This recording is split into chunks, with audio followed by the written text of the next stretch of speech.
تو نے اسباب پر بھروسہ سارا کرنا شروع کر دیا. اسباب اختیار کیے جاتے ہیں, بھروسہ رب کریم پہ کیا جاتا ہے. دینے والا, عزت بھی اللہ دے گا, رزق بھی اللہ دے گا. بلکہ امام غزالی رحمۃ اللہ علیہ نے تو حدیث لکھی ہے, آپ فرماتے ہیں کہ نبی پاک صلی اللہ علیہ وسلم نے فرمایا جس نے بندوں سے عزت تلاش کی رب اسے رسوا کر دے گا.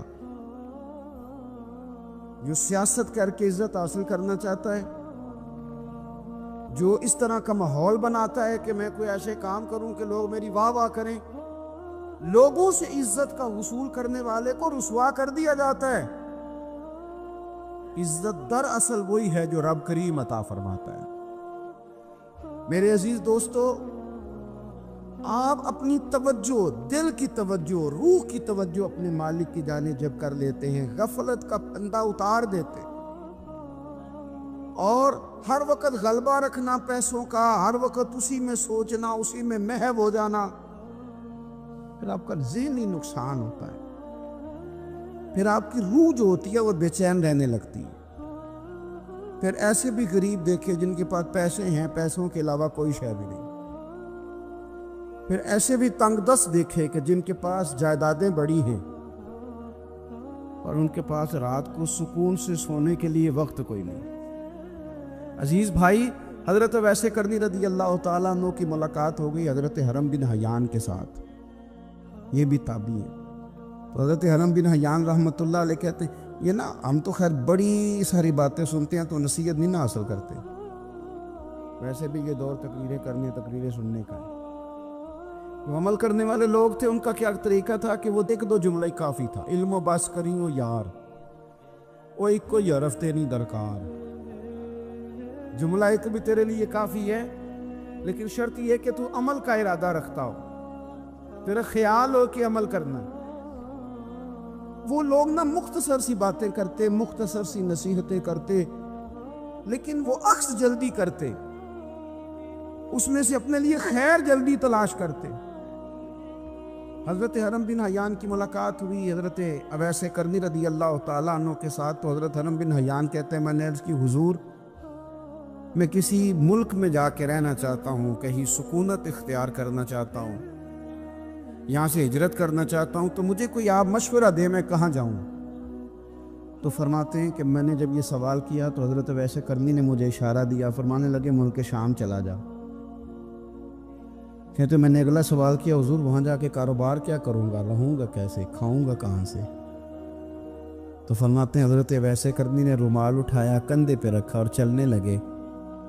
میں نے کہا حضور آپ نے سوال کا جواب ہی نہیں دیا. تو فرمانے لگے جس دل کو ابھی تک یہی یقین نہیں آیا کہ روزی کون دیتا ہے اسے میں نصیحت کیا کروں. میں تجھے نصیحت کروں جیسے آج تک یہی نہیں پتا کہ روزی کون دیتا ہے. تو ابھی تک اپنے دل کو پکا ہی نہیں کر پایا کہ روزی رب دیتا ہے. او خدا کے بندے کیا نصیحت کروں تو ابھی تک یہاں اڑا ہوا ہے. مال کماتے کماتے مقصد مال نہیں بنانا, دولت حاصل کرتے کرتے محبت دولت کی نہیں دل میں پیدا کرنا. بال بچے, گھر بار, مکان, اس کے پیچھے بھاگتے بھاگتے ایسا نہ ہو کہ پلٹ کر دیکھیں تو ہمارا بہت سا روحانی, فکری اور ذہنی نقصان ہو چکا ہو. بہت سارے لوگ ہم میں سے ایسے جو الحمدللہ مقصود نہیں دولت کو بناتے, جن کا مقصود رزق حلال ضرور ہے لیکن وہ اس کو اپنے ذہن پہ سوار نہیں کرتے, صرف دولت کی ہو کے زندہ نہیں ہے, وہ اللہ کے بندے بن کے زندہ ہے, رسول اللہ صلی اللہ علیہ وسلم کے غلام بن کے فخر محسوس کرتے ہیں.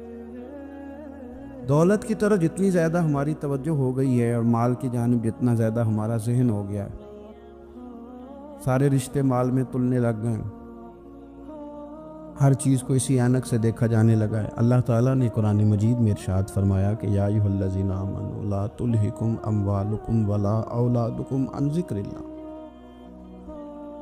اے ایمان والو, تمہارا مال اور تمہاری اولاد تمہیں اللہ کے ذکر سے کہیں غافل نہ کر دے.